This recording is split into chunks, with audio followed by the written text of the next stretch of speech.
Right now, as your eyes scan these words, your brain is actively dismantling its own moral compass simply because you are hiding behind an untraceable digital screen. We have just discovered that a digital pseudonym is not a harmless protective shield. It is a neurological scalpel that surgically severs the connection between your prefrontal cortex and your deep social empathy circuits. This is not about online etiquette or hiding from search engines. This is a profound, documentable alteration of your physical biology when your brain believes it has become completely invisible. Think about the sheer scale of this phenomenon. Hundreds of millions of human beings are logging onto platforms every single second, completely disguised.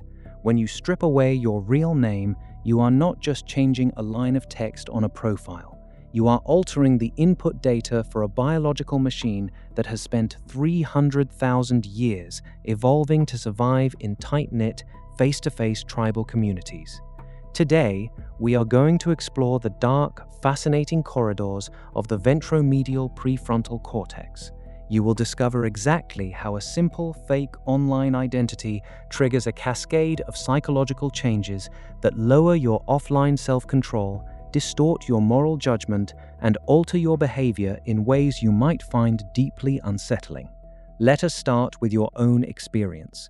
Think back to the very last time you signed up for an account where you did not have to use your real name, your face, or your email. Perhaps it was a secondary gaming profile, an anonymous forum account, or a throwaway handle designed just for scrolling. Do you remember that sudden, subtle sensation of lightness? It feels almost like a physical sigh of relief, a quiet unlocking of a door. That is because your real name is a massive social anchor. From the moment you were born, your brain has associated your name with social accountability, reputation, and the threat of tribal banishment. When you throw that anchor overboard, your neurobiology experiences a sudden, dramatic release of tension. But what is actually happening behind the curtain of your skull? Think of your brain's social self-monitoring system as a massive, state-of-the-art security room. In the physical world, this room is packed with live television monitors. Every single eye contact you make, every subtle shift in a stranger's facial muscles, and every familiar voice acts as a live camera feed. Your brain is constantly analyzing these feeds to keep your behavior cooperative and safe. But the moment you slip on a digital mask, it is as though you walked into that security room, pulled the master lever, and plunged every single monitor into pitch darkness. Suddenly, the cameras are gone. The feedback loop is broken. In 2004, Dr. John Suler, an exceptionally brilliant psychologist at Rider University, published a revolutionary paper detailing what he officially named the online disinhibition effect. Suler wanted to understand why otherwise gentle, polite human beings suddenly turn into completely different creatures when they step behind a keyboard. He discovered that a fake identity creates a state of dissociative anonymity. Under this mask, your mind performs a startling psychological trick called solipsistic introjection. This means that when you read words written by other anonymous users, you do not hear their voices. You hear your own voice reading them. You literally project your own deepest insecurities, anger, and desires onto the screen, believing they are coming from the other person. Your brain begins to treat the entire digital world as if it is a dream, a private theater occurring entirely inside your own head. Suler proved that under this digital mask, our normal, healthy psychological boundaries do not just bend, they completely dissolve. You change. Have you ever posted a comment online and felt a sudden spike of aggression that you would never ever show to a physical human being standing right in front of you? Now, let us turn up the intensity and look at the raw physical biology of this transformation. When you browse the digital landscape using a fake identity, your brain's mirror neuron system is virtually starved to death. These mirror neurons are the cellular miracles that allow us to feel another person's pain, joy, and sorrow. They are the biological foundation of empathy. But mirror neurons are incredibly hungry for physical data. They need to see the microdilation of a pupil, the subtle tightening of a jawline, or the slight drop in vocal pitch. When you are looking at an avatar of a cartoon cat or a generic letter icon, your mirror neurons receive zero data. They go completely silent.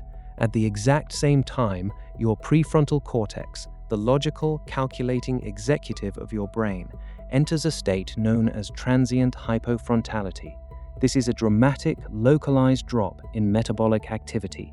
Your prefrontal cortex is the biological emergency brake that stops you from acting on raw, primal impulses. When the mask is on, the brake is cut. You are operating in a state of high cognitive freedom, but with almost no neural supervision. Let us look at how this changes your physical life offline. In 2016, Dr. Christopher Bartlett, an acclaimed researcher at Gettysburg College, conducted a profound study on how anonymous digital behavior rewires physical reality. Bartlett wanted to know if this online disinhibition effect was just a temporary phase that ended when you shut your laptop. He placed participants in anonymous digital environments and monitored their subsequent physical, real-world interactions. What he discovered should shock every single one of us. After just 30 minutes of interacting through an anonymous digital profile, participants demonstrated a massive, measurable increase in physical, real-world aggressive thoughts and behaviors. Their brains had literally primed their cognitive networks for hostility. The researchers watched as the neural pathways for aggression became hyperactive, bleeding directly into how these individuals treated physical people in the room afterward. Your smartphone is not just a passive window to information. It is a highly engineered behavioral modification machine that can numb your empathy in less than half an hour. The mask you wear online does not stay on your screen. It leaves a deep, physical footprint on your brain, changing how you speak to your family, how you treat your co-workers, and how you view society when you walk out your front door. But this science is not a sentence. It is a blueprint for absolute empowerment. We are not here to fear the digital world, but to master it. Now that you understand the hidden mechanics of the digital mask, you can consciously redesign your daily interactions to protect your brain. Here are 3 precise, scientifically grounded habits you can implement starting today. The first step is to introduce the dual identity separation protocol. If you use pseudonyms for gaming, creative writing, or research, you must realize that your brain cannot instantly switch between your masked identity and your real-world identity. When you finish using an anonymous profile, do not immediately step into a conversation with your partner or children. Give your brain a physical buffer zone. Stand up, walk away from your desk, and look at an object at least 20 feet away for 2 full minutes.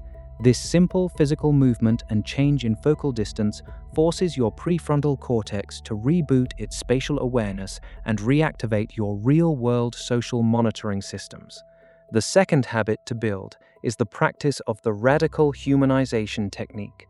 When you are operating behind a digital mask and you feel the urge to react, type a hostile comment, or judge someone harshly, force your mirror neurons to work manually. Close your eyes for 5 seconds. Actively picture the physical human being sitting on the other side of that username. Picture them sitting in a quiet room, perhaps holding a warm mug of tea, feeling tired after a long day of work, carrying their own secret burdens. This conscious mental visualization bypasses the digital block in your brain, manually lighting up the empathy circuits that the interface is trying to shut down. The third adjustment is to construct a micro-frictional environment. The digital world is engineered to be friction-free, which is exactly why the disinhibition effect is so incredibly potent. To combat this, introduce deliberate obstacles. If you use an anonymous account, log out after every single session. Do not save your password on your web browser or your smartphone. Force yourself to type out your username and your secure password every single time you want to put on that mask. That brief 10-second delay is a biological lifesaver.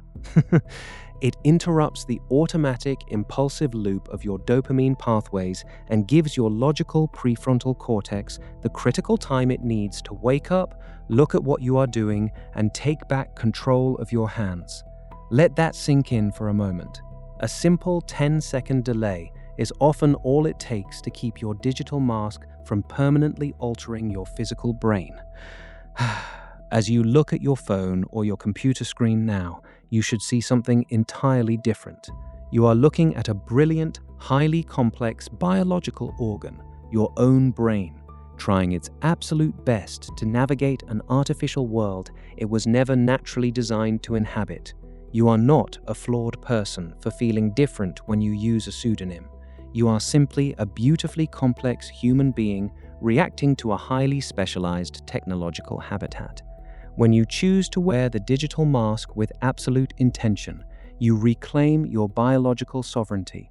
You begin to understand that true freedom in the digital age is not the wild, chaotic ability to act without consequences. It is the quiet, magnificent power to remain entirely yourself, even when the screen tells you that nobody is watching. You are no longer just an observer of your digital life. You are now the architect of your own brain. Use this knowledge to build a mind that is far more resilient than any piece of software. Next time, we are going inside a silent, highly controversial frequency that your screen is emitting right now, one that is subtly altering your deep sleep architecture without you ever realizing it. Until then, keep your focus sharp, keep your boundaries strong, and keep decoding.